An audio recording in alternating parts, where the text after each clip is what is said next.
Let's start with a question. What if fate isn't this rigid script we're all forced to follow? What if it's something more like a quiet, guiding architecture in our lives? Today, we're going to dive into that idea and really re-examine the whole nature of choice. And this line, it just sets the stage perfectly, doesn't it? It's asking us to think about these forces not as cruel masters, but as something more fundamental. Kind of like, I don't know, the laws of physics. They shape our world, sure, but they don't dictate every single move we make. And that gentle shift in perspective, that's exactly where our journey begins. Okay, so to really get our heads around this, let's imagine we're joining a traveler on their journey. And this traveler, well, they represent all of us, right? Each of us walking our own unique, winding path through life. And think about it for a second. Have you ever felt that? A subtle push in one direction, maybe you missed a train and it led to some totally unexpected encounter. The idea here is that these aren't commands from some higher power. They're just the gentle, unseen guides we're about to meet. So who are these guides exactly? Well, the source material describes them as the 5 fingers of a single hand, and each one represents a really fundamental part of our existence. Let's get to know them one by one. First up, we have memory. And we're not just talking about remembering facts and figures here. This is about the emotional weight of everything that's come before.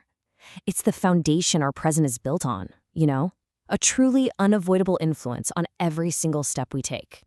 You feel this every single day. It's that echo of a mistake you made that whispers, hey, be careful. Or it's the warmth of a happy memory that makes you want to find that joy again.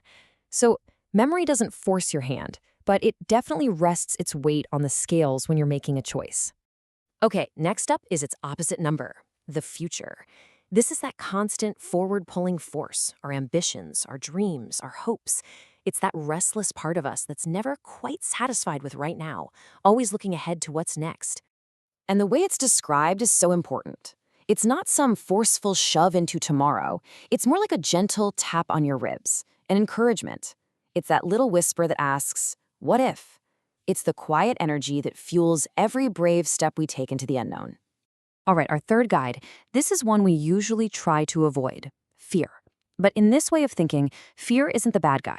It's actually a vital, grounding force. It's that steadying chill, as they put it, that keeps us from being totally reckless. It's the necessary balance to that hunger for the future. I mean, this really gets to the heart of what fear's purpose is. It's that pause before you take a big leap. It's the voice of self-preservation asking you, hey, are you sure about this?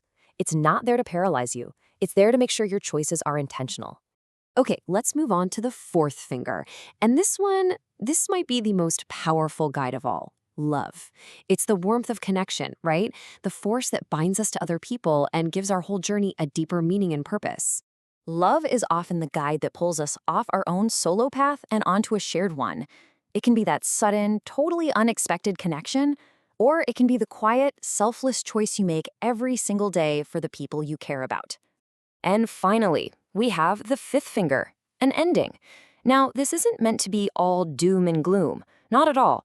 It's presented as a soft, natural conclusion to everything, whether it's a chapter in your life, a relationship, a project, or a life itself. Because without endings, our experiences would just be formless, right? It's knowing that a moment is finite that makes it so precious. That quiet horizon is what gives the whole journey its shape, and when you get right down to it, its meaning. So, there you have it, these 5 powerful forces: memory, the future, fear, love, and endings. But how do they actually interact with our free will? How do these quiet guides shape the choices we actually make every day? And this is such a key point. These fingers don't make the choice for you. What they do is create the scenario. They might narrow your options or amplify a silence so much that you just have to speak. They're setting the stage where a real, genuine choice isn't just possible, it's necessary. Which, of course, leads to a really fascinating question.